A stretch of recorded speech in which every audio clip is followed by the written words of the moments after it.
Our MC, Mujin F, ends up facing the squad leader, Kale Boyne, and he toys with the squad leader like he's dealing with a child, even slipping past an attack while still suspended in midair. This infuriates Kale Boyne, who shouts at Mujin, demanding that he fight him properly like a real man. Mujin calmly lands on the ground and lifts his massive 100-kilo sword as if it weighs nothing at all. As both of them rush forward to clash, Mujin abruptly pulls his sword backward and strikes Kale Boyne's blade with such overwhelming force that the squad leader's sword is knocked far out of position. Sensing the perfect opening, he drives his fist straight into Kale Boyne's face so hard that the man's nose nearly collapses, sending him crashing violently onto the ground. Everyone around them is stunned, because Mujin had never shown strength anywhere close to this before. To grasp why our MC is capable of overpowering a squad leader like this, we need to return to where everything began. Our MC, infamous as the Divine Demon, is a formidable swordsman who once stood alone against 9 mighty sect leaders in his pursuit of vengeance. His terrifyingly precise swordsmanship allows him to hold his own against those leaders. He cuts them down with such clinical accuracy that they can't comprehend how he's even managing it. Before they realize what's happening, they find themselves getting C, and they can draw only one conclusion: that our MC is nothing short of a monster. Even when the remaining leaders, who were somehow still standing, succeeded in pinning him down and piercing his heart with a sword, he endured it and rose again, wiping them all out and sending each one to the afterlife, forever etching his title as the Divine Demon. But the moment he is about to die, his life flashes before him, and he feels a strange, peaceful relief that his long mission is finally complete. Our MC recalls the time he was cornered and beaten by 3 children back when he was still a troublemaker in the Muram. He was eventually saved by his master, who took him in and trained him. Yet in the end, he lived entirely by the sword, cutting down people without hesitation. He starts to wonder if his entire existence amounted to nothing more than senseless killing. And in that moment, he remembers his late wife, only to feel the pain of how both she and his master were later taken from him. With tears flowing, he questions the true meaning of his life. Suddenly, he hears loud voices shouting around him, and he assumes he must have descended into hell, until he opens his eyes to see a noisy group standing before him,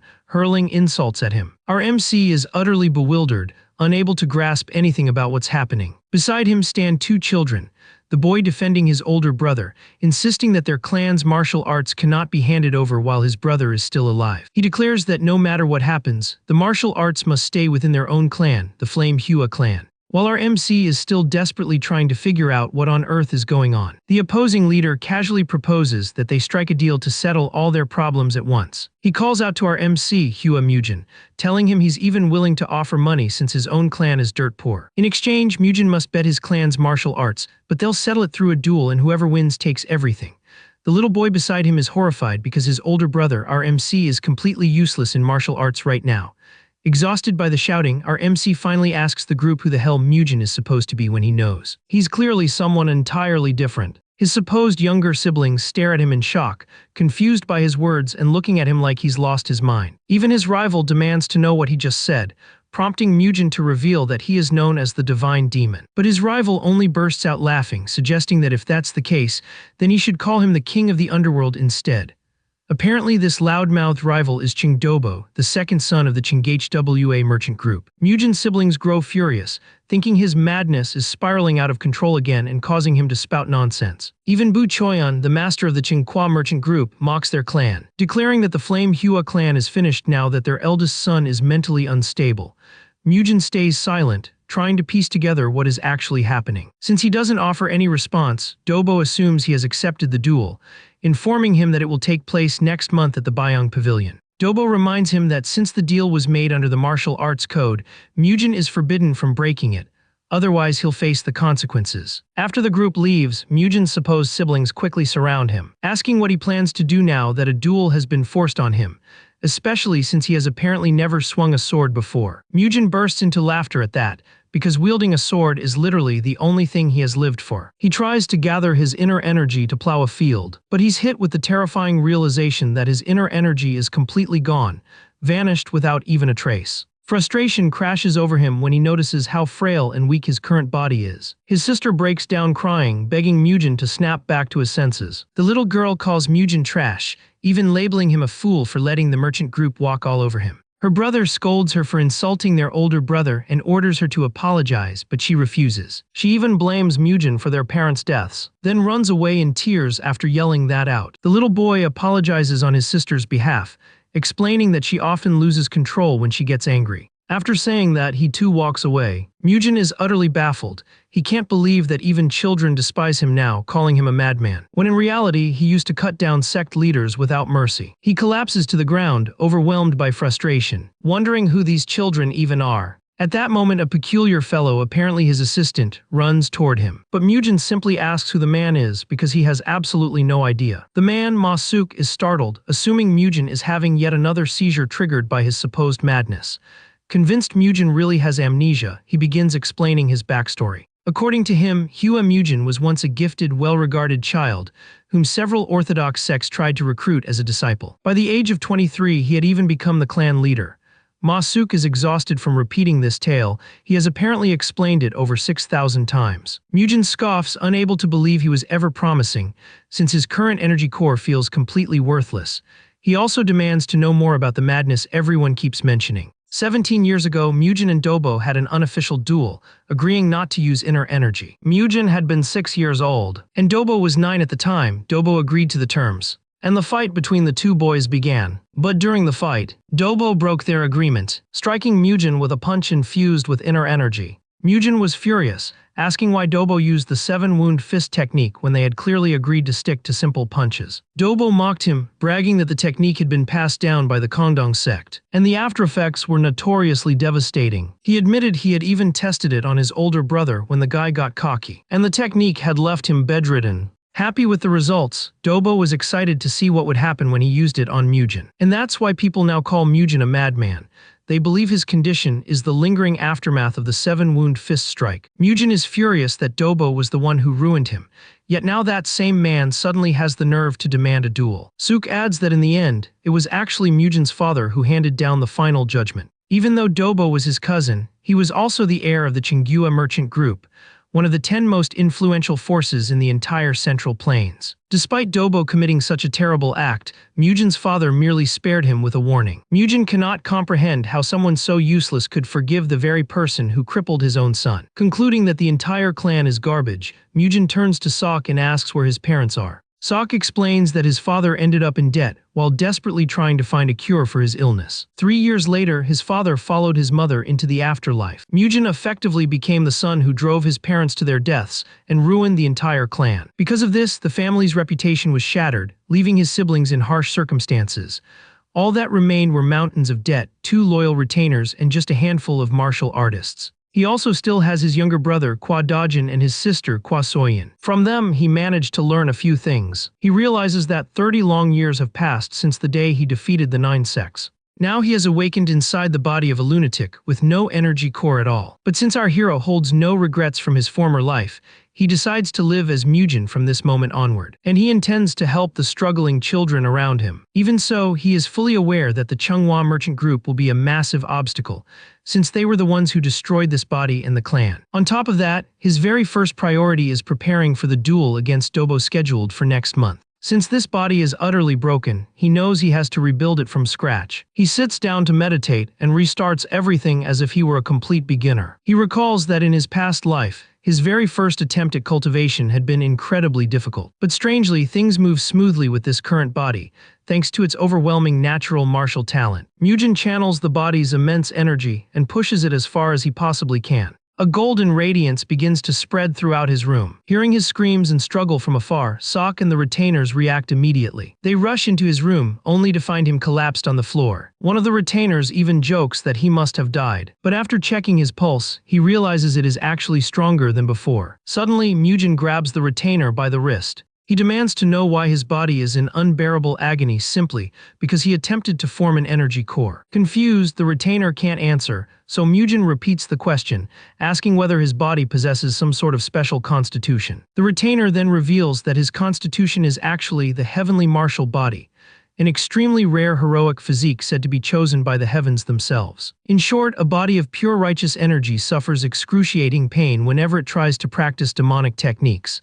Mujin screams in frustration, wondering why out of every possible physique, he ended up cursed with this one. Writhing on the ground in torment, he asks Salk who the two men standing nearby are. Salk answers that the man dressed in green is the chief steward Du Baektion, while the one in red is an elder named Zhou Huanbang. The moment Mujin hears the surname Zhou, something from his past life flashes through his mind, but the pain is too overwhelming to focus on it. 3 days later, Mujin finally rises from where he had been lying, though Salk worries that he still hasn't rested enough. Ignoring this, Mujin urges Salk to fetch him some swords. Salk struggles to hold back laughter since the clan can barely afford food, and yet Mujin is asking for swords. It forces Mujin to ask whether the family truly has no money at all. Sadly, they are buried in debt. Even so, Mujin thinks taking out more loans won't make things worse, considering how deep in debt they already are. But then Mujin tells Salk to shut up and write a letter to the two elders, because he is heading out for a walk. When the elders hear this, they immediately grow anxious upon learning that Mujin has gone toward the perilous Bangho sect. Soon after, Mujin and Salk arrive at the entrance of the Bangho sect. Mujin tells the massive guard to inform his boss that he wants an audience. But the man, Kang Noho, is not in the mood for nonsense and tells Mujin that if he's here to gamble, he can just walk inside by himself. Mujin insists that Kang escort him to the boss, but this only irritates Kang further. Salk quickly jumps in, telling Kang to calm down because Mujin isn't mentally stable. The tension only grows until the vice master of the sect arrives. Ma Yongbo steps forward, demanding to know what exactly is going on. Ma asks Mujin why he wants to meet their boss, and Mujin replies bluntly that he is looking to take out more loans. Ma tells him there is no need to meet the leader just to borrow money. Then he gestures for Mujin to follow him inside the building. Soon, Mujin and Salk are being guided deeper into the manor, crossing a wooden bridge, while armed swordsmen escort them from all sides. Salk grows increasingly anxious and tells Mujin they still have a chance to turn back before things get worse. But Mujin disagrees, saying they have already come too far to back out now. Salk then brings up an old granny who once witnessed the sect leader fighting. According to her, the leader was terrifyingly strong, overpowering his opponent within mere seconds, apparently having mastered a lethal killing technique. Mujin questions why Salk is bringing this up when Ma suddenly cuts in. Ma remarks that Salk is the smarter one, having figured out the situation faster than expected. However, by then it is already too late because they have entered the deeper part of the cave. And before either of them realizes it, they are surrounded by a circle of armed swordsmen. Ma declares that he won't be giving Mujin the same leniency he once gave Mujin's parents. Salk doesn't argue, he just desperately begs them to spare his master's life. But Mujin gets irritated the moment Ma mentions his parents, since he obviously doesn't have any. Then it suddenly hits him, he is in someone else's body now. With everything set, Ma orders his men to teach Mujin a lesson. One of the swordsmen, eager to obey, steps forward. He lunges at Mujin and throws a punch. Salk nearly faints in terror as the fist hurtles toward his master. Shockingly, Mujin blocks the punch with ease. The man's bones shatter from the inside upon impact. He screams in unbearable pain and collapses to the ground, insisting that Mujin must have used dirty tricks. Mujin mocks him, saying his bones must be softer than they look. Ma grows furious that his men are wasting time and commands them to finish Mujin off. A swordsman charges straight at Mujin with his blade raised, but Mujin dodges the attack effortlessly and figures that he must stay constantly on the move since he cannot overpower his opponents directly. Using his flexible body, he slips around the attack and lands a brutal headbutt that crushes the man's face. The man staggers back, howling in agony, as another swordsman steps in to take his place and swings at Mujin. But Mujin dodges the slash. The attacker tries again, but Mujin jumps backward just in time, then counters with a kick that knocks the swordsman out cold. Before the armed men can even comprehend what's happening, they realize they are getting tossed around like toys. And within moments they are all on the ground, kneeling and defeated. Standing at a distance, Salk shouts anxiously to make sure Mujin is unharmed. But Mujin calls him thick-headed and says he's obviously fine. Salk is utterly stunned, demanding to know where Mujin learned such incredible fighting skills.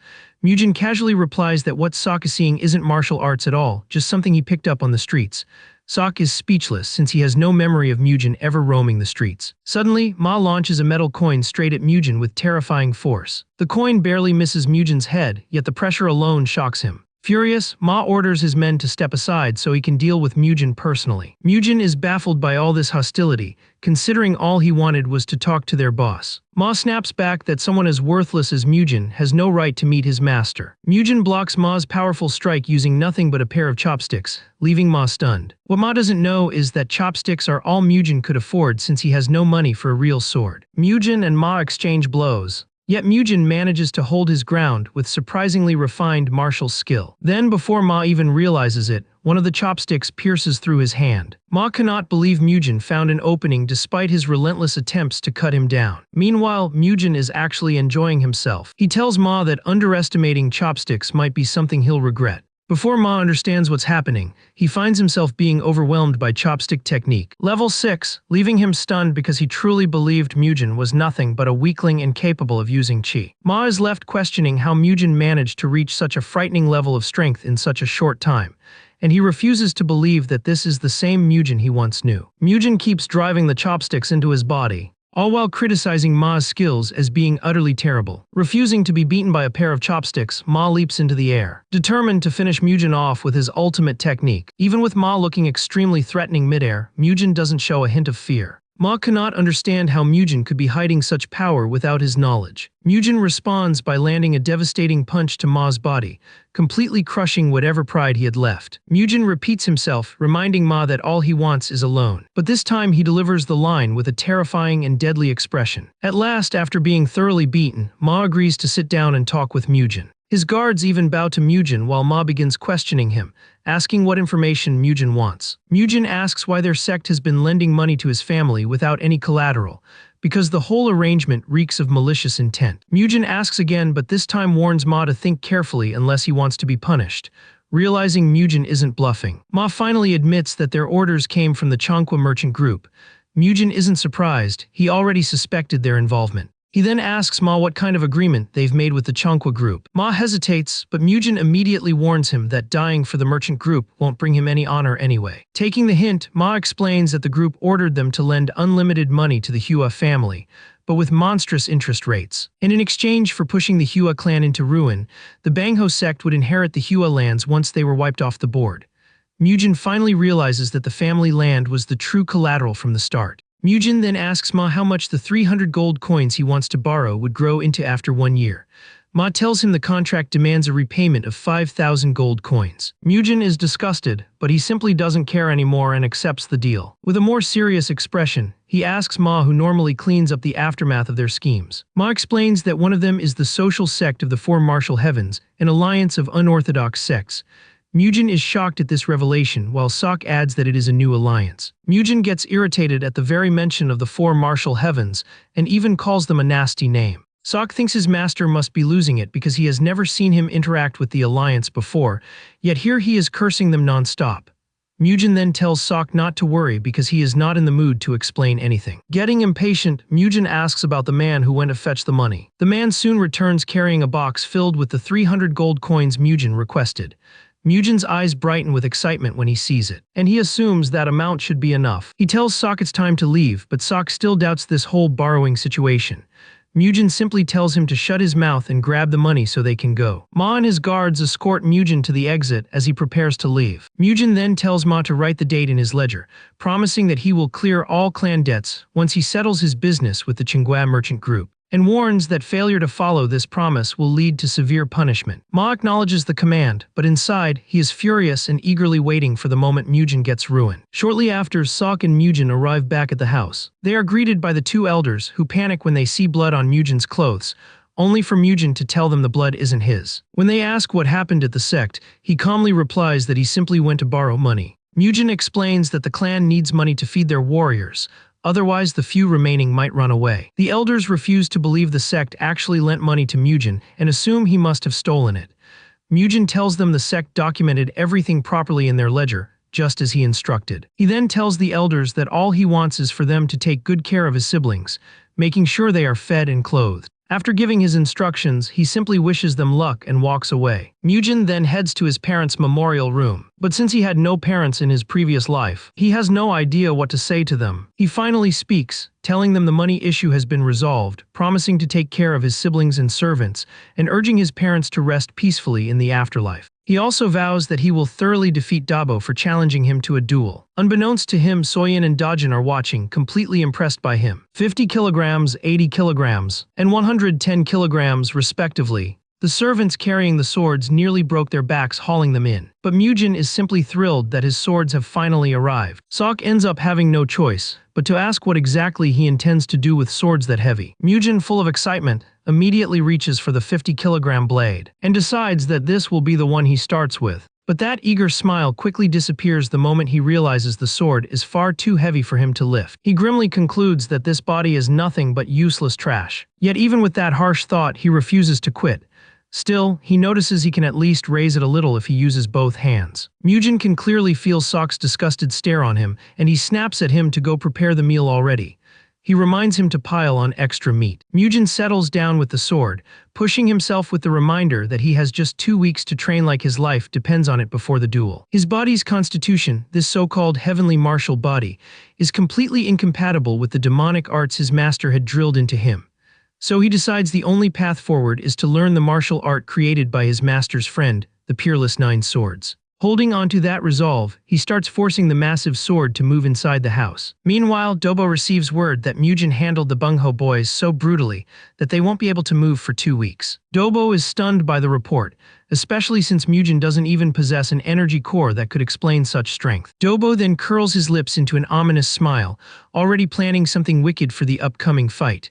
He's also thrilled at the thought of unveiling whatever hidden potential Mujin has during their duel. Around the same time, Mujin throws himself into the harshest training methods he can manage. He reasons that since this body is blessed by the heavens, he should be able to push it to the absolute limit. Throughout this, Sok keeps preparing everything Mujin might need. Mujin believes that with all these preparations, he will finally be ready to begin his true training. He picks up the 50-kilogram sword again and starts swinging it, all while recalling the words his former master once told him. Mujin wastes no time moving on to the second form. He remembers his master telling him that regardless of what weapon he faces, he will always be the one standing at the end. As he trains, he realizes the pressure is already starting to overwhelm him, but acknowledges that he has no option but to endure. Before long, he finds himself handling the sword with surprising ease, even hopping around the room as if the sword weighed nothing at all. Soon after, he transitions into the third form, all while doing his best to keep his cheat ability under control so it can reach maximum strength. To make the training more realistic, he has several items prepared to mimic battlefield hazards. His first opponent is a hardball, which he manages to evade for a while, before eventually taking a hit from behind. After that, his next challenge is spiked bamboo, and by using the fourth form, he slices the bamboo apart. His sword technique may appear simple, but the truth is that it's deadly enough to cut through almost anything. Despite his efforts, he still can't hit the flying logs with the fourth form, forcing him to advance to the fifth form. This time he carves through all of them with the power of the fifth form. With such strength flowing through his sword, he feels unstoppable. And numbers mean nothing to him. His swing is so strong that it extinguishes all the candles in the room at once. Once he overcomes this trial, he knows the next step is heading outside to use the seventh form. With the seventh form unleashed, he surpasses another hurdle. Soon after, he reaches the ninth form, fully confident that there's nothing his blade cannot sever. After attaining the peak stage of the sword art, Mujin collapses to the ground in relief. But at the same time, he feels a sting of irritation because he still can't reproduce the final form he once performed in his previous life. He remembers the days when his teacher trained him as a child, days when he never truly took those lessons seriously. Back then, he thought his master's friend was just messing around when he spoke of absurd feats, like slicing through anything with a sword. Mujin even mocked the arts by laughing loudly at the idea. His master had told him that if he practiced the sword art 1,000 times, his body would transform. And if he reached 100,000 swings, his Kai would begin infusing into the blade. Eventually, reaching 1,000,000 swings would make him invincible even against the strongest sword masters. Mujin was stunned because at 1,000 swings a day, it would take him 3 whole years to finish the cycle. He asked his master whether that friend could really match his own ability, but his master claimed he didn't know. However, he was certain that if they had ever gone all out, one of them would definitely have died. Hearing that, Mujin grew deeply curious about the kind of man his master's friend truly was. Mujin finally snaps awake after receiving several sharp slaps from Sok. He realizes just how far he still has to go, since he fainted after performing the move only once, nowhere even close to reaching 1,000 repetitions. Even so, he needs to eat because it's already late, and when he glances at the plate in front of him, he discovers it's pork, which leaves him disappointed. He then tells Sok to get beef next time, since beef is the easiest meat for him to bulk up with. He assures Sok that he can freely use the money they borrowed from the Bangho sect, because he can simply borrow more later.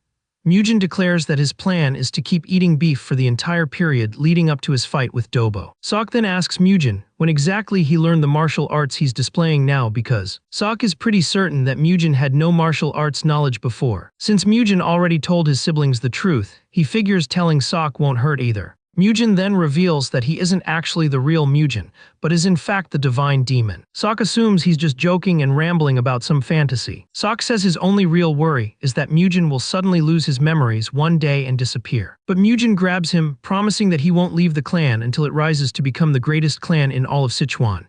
Besides, he insists he has nowhere else to go anyway. Sok mocks his master for spouting nonsense, earning himself a stinging flick to the forehead. After their conversation wraps up, Mujin tells Sok he's free to leave, and Sok obeys and walks out. Meanwhile, the two clan elders secretly attempt to escape with the children before the duel, believing that Dobo will kill Mujin, leaving the clan easy to seize afterward. Not long after, Mujin has trained himself to the brink, to the point that he can now lift the 70-kilogram sword with just one arm. However, his technique is still unstable, and he only has a week left before the duel. He's drenched in sweat inside the training room. When the kids enter to check on him, Mujin urges them to leave because it's dangerous for them to stay there.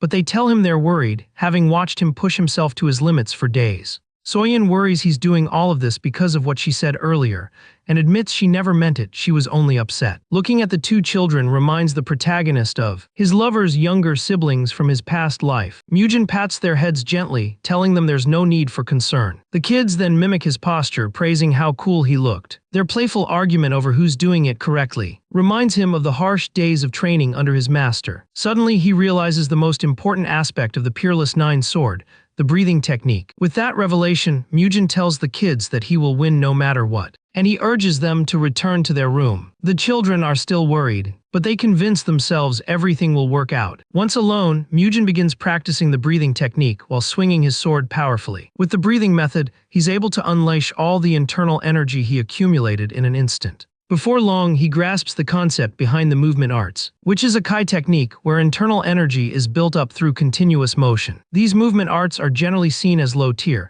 which is why most people never take them seriously. But with the breathing technique, Mujin finds it far easier to swing the sword, granting him enough strength to slice through a statue. Meanwhile, Jihan Bong is seen speaking with Sok about Mujin's sudden transformation. Sok tries to explain Mujin's newfound vigor by attributing it to the single session he had with the Wudang. Jihan tells Sok to report any changes he notices immediately. Sok then heads toward the place where his master is training, only to find the entire room flipped upside down. He tries telling Mujin that his food is ready, but Mujin is irritated, complaining that the training room is too small for him now. Because of this, Mujin declares he will start using the main training hall instead. Mujin heads to the large training hall, only to discover that several other warriors are already there, and every single one of them has their eyes fixed on him. Sok quickly steps forward, telling the warriors that Mujin needs to train alone and suggesting that they all clear the hall. He urges them to use the other training area instead, but the warriors look confused, wondering why some half-dead guy is suddenly giving them orders.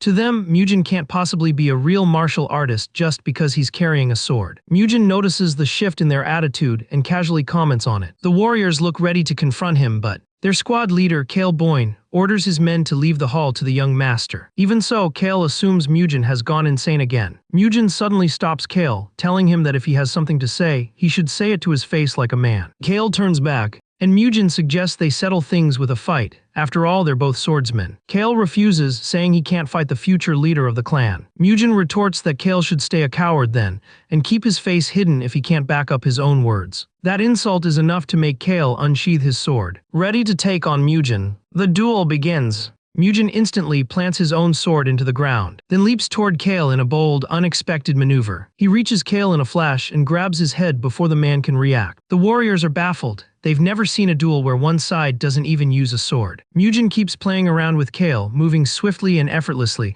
while Kale struggles desperately to keep up. Frustrated, Kale shouts for Mujin to fight like a man instead of dodging everything. Mujin decides to humor him a little and picks up his sword. But Kale immediately starts ranting, blaming Mujin for everything that has gone wrong in the clan. He insists that because Mujin caused all their problems, he doesn't deserve to learn martial arts. Kale charges straight at him, but Mujin meets him mid-dash with the 9th form of the Peerless Sword technique. The strike violently shakes Kale's internal energy. Mujin doesn't give him a second to recover. He follows up with a crushing punch straight to Kale's face. Kale is thrown to the floor, blood splattering everywhere. Mujin calmly tells him that things won't be the same anymore. Everyone watching can sense the blazing determination radiating from Mujin's body, something they've never seen before. Kale hits the ground hard, completely shocked. Sok and the other warriors watching are equally stunned. The warriors rush in to check on their leader, who is lying there totally knocked out. Mujin stands tall like a true victor, asking Kale if he has any objections to his win. One warrior yells at Mujin, accusing him of using a coward's tactic. But Kale forces himself up and screams at the guy to shut up, then admits openly that he actually lost. Kale bows and pays his respect to Mujin, saying he learned something from him today.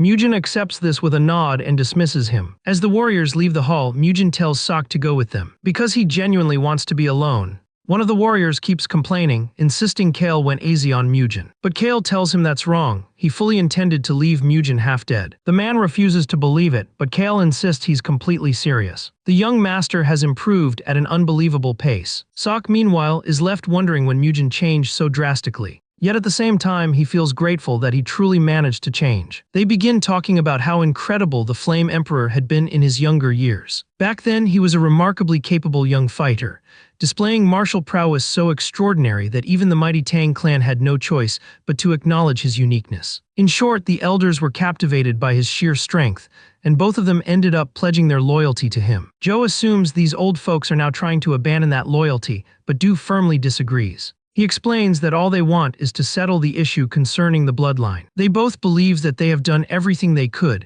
and once they meet the Flame Emperor in the afterlife, there's no way he'll hold anything against them. In essence, they've secured enough money to relocate, along with a few martial artists who will lend them support. Du then tells Joe to leave first, while he stays behind to keep an eye on Mujin Samar. It turns out the martial master from the Kongdong sect, hired by the Qianqua, will serve as the duel's witness. The merchant faction is basically a rotten group who will do everything they can to wipe out the Hoa clan completely. Du instructs Joe to take the children and wait for him at the promised spot, even though the news will definitely hit the kids hard. Later on, Mujin notices that the amount of beef he's been receiving keeps getting smaller, prompting him to ask Sok why that's happening. And despite Mujin being annoyed about the whole situation, Sok brushes it off so he can show Mujin his stylish outfit. Because it's almost time to head out for the duel. As Mujin steps outside the house, he runs into Du. At first, Mujin assumes Du came to stop him, but Du immediately denies it, revealing instead that he intends to accompany him to the duel. Mujin quickly realizes that Du is simply overthinking things out of worry, since all Mujin plans to do is smash his rival into the ground. With that, Sok and Du join Mujin as they make their way toward the duel venue.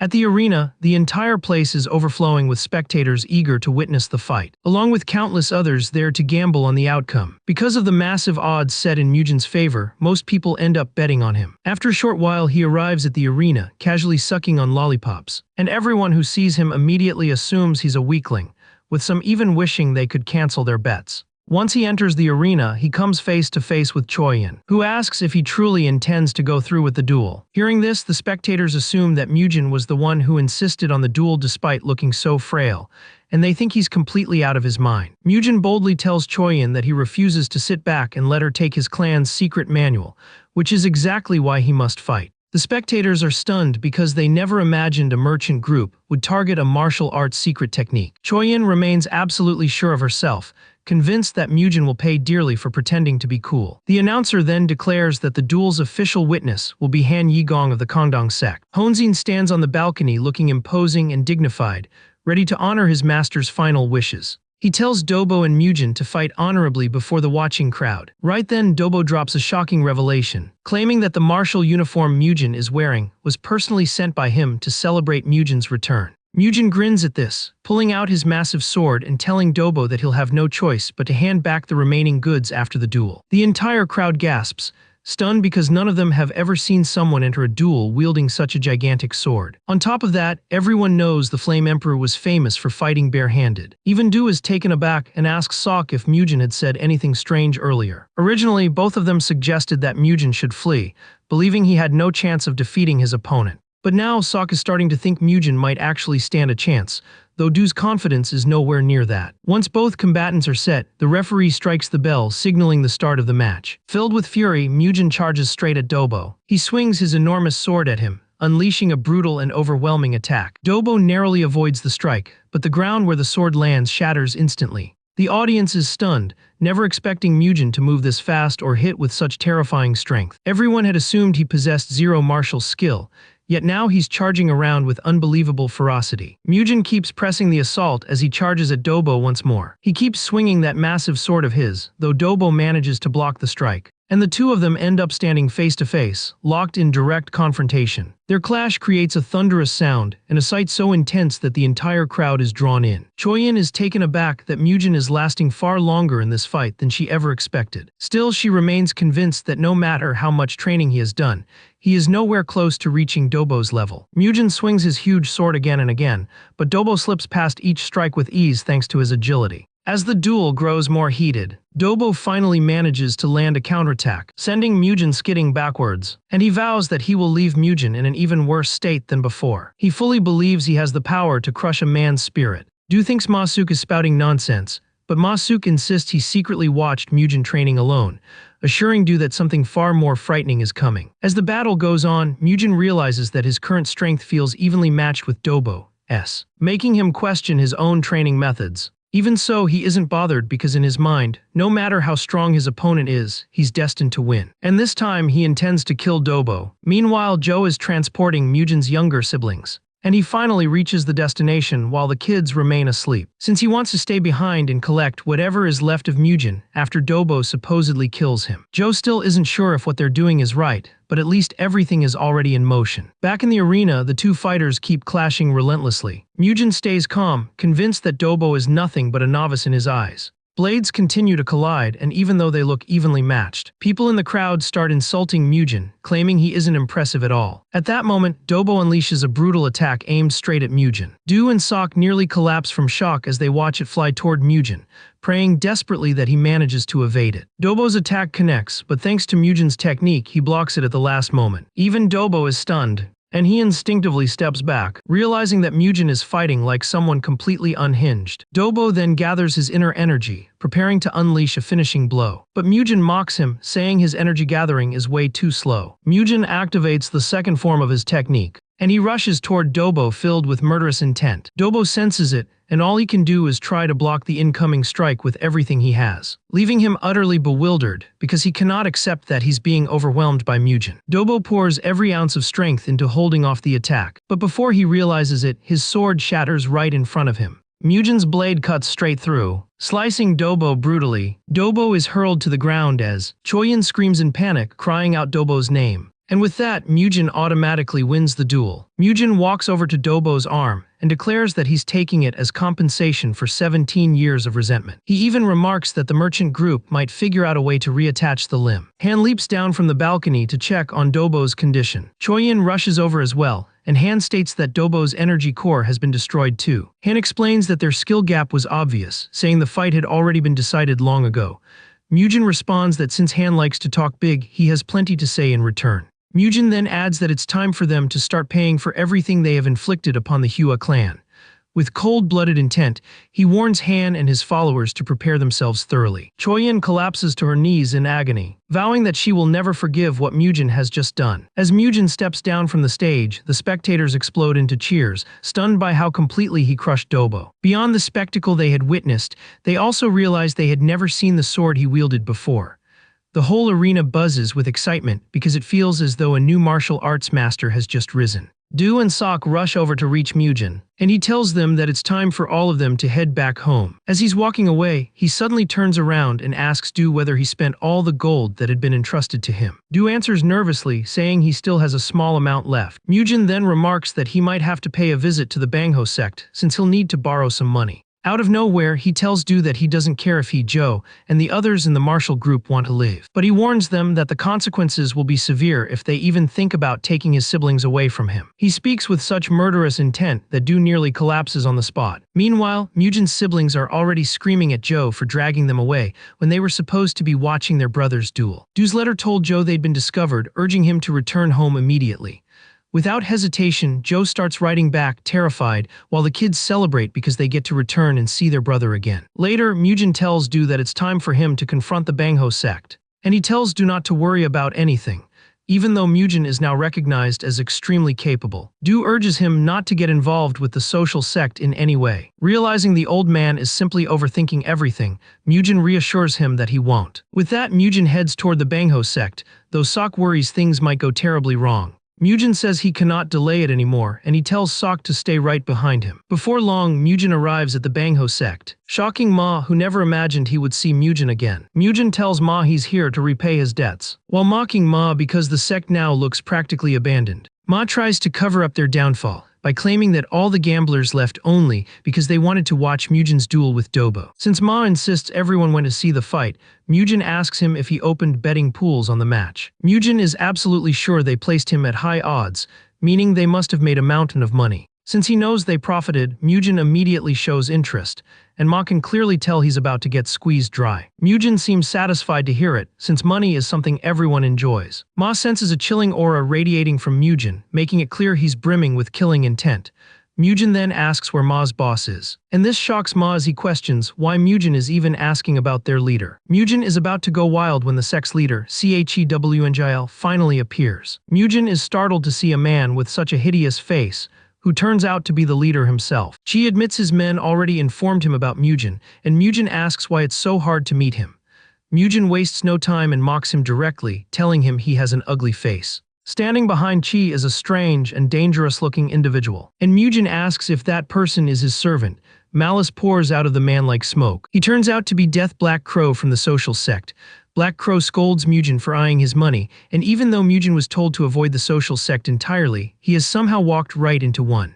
Mujin simply warns him to shut his mouth if he doesn't want to die. Enraged, Black Crow charges at Mujin, ready to rip him apart. Mujin senses no threat whatsoever, determined to take down anyone who blocks his path. Mujin flicks a chopstick at Black Crow, and with terrifying force, it pierces straight through the man's hand. Only then does Black Crow realize that Mujin is no ordinary fighter, and must be taken seriously. Mujin tells him he doesn't need praise from someone as worthless as him. But that only fuels Black Crow's rage, and he charges at Mujin once more. This time, Mujin decides to intercept him directly and launches himself forward. But he abruptly disappears right in front of Black Crow's eyes. He reappears behind him, leaving Black Crow stunned. Black Crow wildly throws strikes at Mujin, but Mujin dodges everything with ease, making it painfully clear that he's just playing with him. Black Crow cannot comprehend how someone as young as Mujin is slipping through all his attacks. Mujin then chooses to make one more hole in him. He thrusts the chopstick straight into Black Crow's left eye. The blow tears through him with such agony that his scream alone is enough to rattle everyone watching. Black Crow collapses onto his knees, spitting out an insult at Mujin as he trembles. Mujin, intrigued by what this sect can really do, drives a kick into Black Crow's head and tells him to bring his so-called social sect if they dare to face him. But before any of them can show up, Mujin coldly informs Black Crow that he will not be walking out of this room alive. At that moment, Black Crow breaks down, begging desperately and swearing he will give Mujin anything he wants if only he spares his life. Mujin is taken aback that this man still clings to life, but since he's offering wealth, Mujin holds off on sending him to the afterlife. Black Crow explains that all his assets are tied up in Chong, but he vows to retrieve everything. Mujin accepts the deal but warns him that if he returns without the money, he is already a dead man. Terrified, Black Crow bolts out, promising to come back as quickly as possible. Once he is done handling Black Crow, Mujin turns toward Chi, who is already trembling and wetting himself. Mujin tells him that it is time for them to settle what they owe. Chi immediately throws himself to the ground, begging frantically to be spared. He keeps promising that he will hand over everything he owns. Mujin lets out a laugh, reminding Chi that he has nothing worthwhile left, since his belongings have already taken a hit. With tears streaming down his face, Chi insists he will still give Mujin everything he has. Mujin repeats that Chi cannot offer him what he has already taken. Then Mujin turns to the remaining men and demands to know who ranks above them. Ma steps forward right away, explaining that he is the vice-sect leader. He drops to his knees, pleading earnestly for his life and promising he will live uprightly if given another chance. Because his plea sounds sincere, Mujin decides to spare him. Altogether, the assets they owe amount to over 20,000 gold. Mujin declares that he expects every last coin to be delivered to him. Ma nods quickly, saying he will prepare everything and bring it over.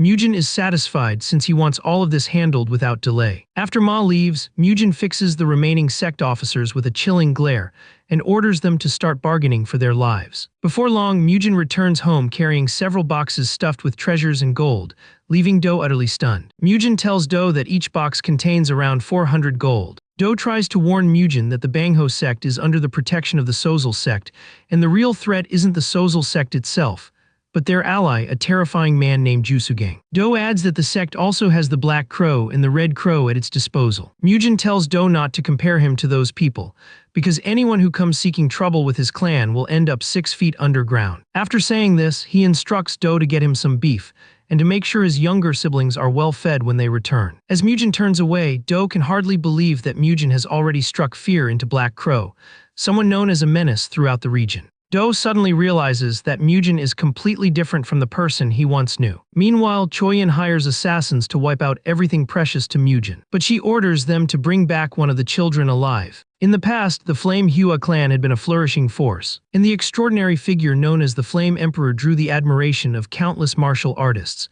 They watched him in awe, and even the prestigious Tang clan of Sichuan offered him praise. Within a single generation, the Flame Hua clan rose to become a martial clan that no one dared overlook. Even peak martial artists hesitated before crossing the Flame Hua clan. There was a time when the people of Zicheng would erupt in cheers whenever the clan's members walked the streets. But after the Flame Emperor's death, the next patriarch exposed just how incompetent he was. Because of him, the Flame Hua clan steadily declined, and those once loyal slowly drifted away. The Emperor's legacy became divided between those who remembered him and those who didn't. But what never changed was the fact that he had been an extraordinary man. And now, because of the overwhelming aura Mujin carries when he walks, the elders begin comparing him to the late emperor. Shortly after, wounded warriors rush in to report to Do that they were ambushed by assassins. Elder Zhou and a handful of warriors are still fighting them off. The moment Do hears this, he realizes the 2 children are in grave danger. He orders the warriors to alert Mujin at once, while he rushes ahead. Deep in the forest, Zhou stands alone against the assassins, since the warriors who came with him have already fallen. Even faced with death, he stands firm, ready to protect the children at all costs. Just as he is about to be overwhelmed, Do arrives in time to support him. This enrages the assassins as they were moments away from completing their mission. Before Do interfered, their leader roars at his men, commanding them to cut down the 2 defenders. And so another brutal clash erupts once more. Do manages to trade a few blows with the assassins, but age quickly catches up to him and they begin to overpower him. In a blink, a blade slices into his shoulder, forcing him to stumble backward. One of the assassins steps forward to take command, ordering his comrades to kill one of the children. He drives Do further back, forcing him onto the defensive, but Do refuses to retreat. Moments later, Do suffers a deep cut and cries out in agony. He collapses onto the ground, unable to defend himself or the children, and with Do out of the way, the assassins turn their attention to the kids, deciding which one they will kill or spare. Even though Dojin is powerless, he still stands firm to shield his sister. The assassins choose him as their target, declaring that he'll be the one to die, just as they raise their blades to strike him down. Mujin's voice cuts through the forest, ordering them to stop. He storms toward them at terrifying speed, exuding a presence that sends a chill down the air. But the assassins don't flinch, believing they're dealing with the same trash Mujin from the past. Their leader shouts at his men to kill Mujin for getting in their way. One assassin charges at him, but Mujin takes him as the first outlet for his fury. He snaps the man's sword apart as if it were brittle wood, then carves him cleanly in half with a single vertical strike. Without hesitation, Mujin rushes past the falling body and charges straight at the remaining assassins. Seeing how ferocious he is, the leader immediately orders everyone to attack Mujin together. They swarm him as a group, but before they can reach him, Mujin unleashes the Peerless Nine Swords' 5th form, the Army Slayer technique, slicing through them as effortlessly as cutting through thin paper. One assassin tries to gain the upper hand, but Mujin sidesteps easily and separates the man from his head. It's at this moment the final surviving assassin realizes they're facing something beyond human, a monster in human form. Before he can react, his right arm is severed and he screams in torment. Mujin warns him not to move another inch if he wants to cling to life. Mujin turns to see Zhou supporting Do back onto his feet. Dojin is covering his sister's eyes, so she won't witness the horrifying scene around them. Dojin gently tells his sister there's nothing to fear now, because Mujin has arrived and defeated all the bad men. Mujin walks over to the 2 and asks if they're all right. Dojin reassures him they are safe, and Mujin remarks that they must have been terrified. But Dojin insists he wasn't scared. After all, he is the son of a martial master. Mujin feels relieved and gives the boy a proud pat on the head for his courage. Once the group leaves, Mujin turns to the last assassin and warns him to keep silent about his missing arm. He then asks if the Qinghua merchant group was the one who sent him. The man hesitates, and Mujin tells him he might spare his life if he answers truthfully. Hearing this possibility, the assassin becomes eager to talk, and quickly confesses that Choyin hired them through the Death Forest faction. After spilling everything, he nervously asks whether Mujin will now let him live as promised. Mujin tells him to run back to Choyin and tell her that he has wiped out the group she sent after his siblings, and that he'll be coming for her head next. Meanwhile, people begin wondering if the prodigy they once knew as a child has finally returned. After making sure he has gathered enough aura while walking the streets, Mujin finally makes his way back home and Ma runs over excitedly to greet him. But Mujin pushes his head aside. He asks Ma-suk whether the injured warriors are all in the medicine hall, and Ma-suk confirms it.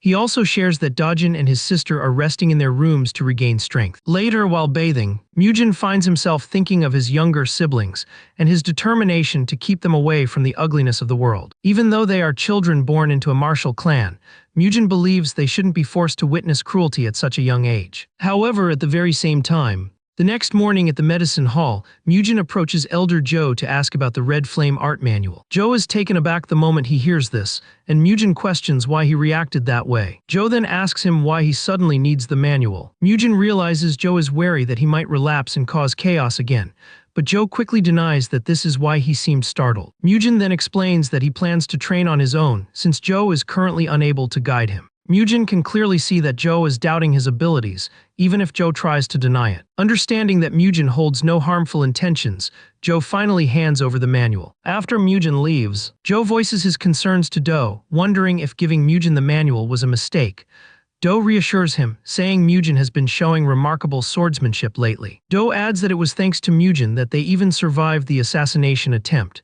He also mentions that Mujin seems to be recovering well, and the Taoist's treatment must be taking effect. Joe agrees that the treatment appears effective, but he also wonders if it's influencing Mujin's martial skills as well. Still, Joe feels relieved with how things are turning out, and believes the clan's decline might finally be coming to an end. At the training grounds, Mujin gathers his younger siblings to begin their training. He explains the idea behind the training, telling them they must move smoothly and fluidly. He adds that this technique is a fundamental movement method he personally crafted from countless real battles he has survived. The two are amazed when they hear this. Soyin suddenly blurts out her surprise, pointing out that Elder Joe once told them Mujin had no real battle experience. Dajin is stunned that his sister would say something so blunt. Mujin decides to skip the unnecessary chatter and tells them both to come at him using the basic fist technique they've learned. The two take their stances, and they charge toward Mujin together, but their movements leave Mujin utterly disappointed. Watching them, he even begins to question whether these two truly come from a martial clan. He realizes they don't even possess the bare minimum movement fundamentals to be considered martial artists. Annoyed by how poorly they're performing, he calls off training for the day, saying his head hurts. The two are shocked, wondering how he could have a headache when they never even touched his head. After the two walk off, Mujin understands just how overwhelming this task will be. It won't be simple at all. He also realizes that his own master must have gone through hell training him. Still, Mujin is determined to restore the clan to greatness, especially since he was the reason it fell. On top of that, Mujin is aiming to defeat the one person he failed to surpass in his previous life. Mujin then grabs his sword and starts training alone. He immediately notices that the blade now feels incredibly light in his hands. He also realizes that his speed is increasing with each repetition of the sword forms he performs. Several days later, Do and Joe finally return to duty. Ma-suk informs Mujin that they've completed everything he asked of them, and Mujin commends their work, though Ma-suk seems to want more praise. Mujin snaps at him, reminding him what would have happened had he arrived any later. He then warns the elders that they'll be dead if they ever dare pull a similar stunt again. The two bow and apologize, acknowledging their foolishness. Moments later, the Taoist who treated Mujin, Yang Soo, arrives. Mujin has no idea who he is, and he accidentally insults the man before Ma-suk hurriedly explains that this is the Taoist who healed him. Ma-suk apologizes to the old man, saying Mujin hasn't fully recovered yet, which explains his behavior. But Mujin kicks him away for speaking nonsense about him. Mujin then decides to play along and politely apologizes to the Taoist for not recognizing him earlier. He invites the old man to follow him, assuming he must be exhausted from his long journey. A few days prior, Ma-suk had told Mujin about this Taoist priest, explaining that he inherited the Wudang sect's Taoist lineage.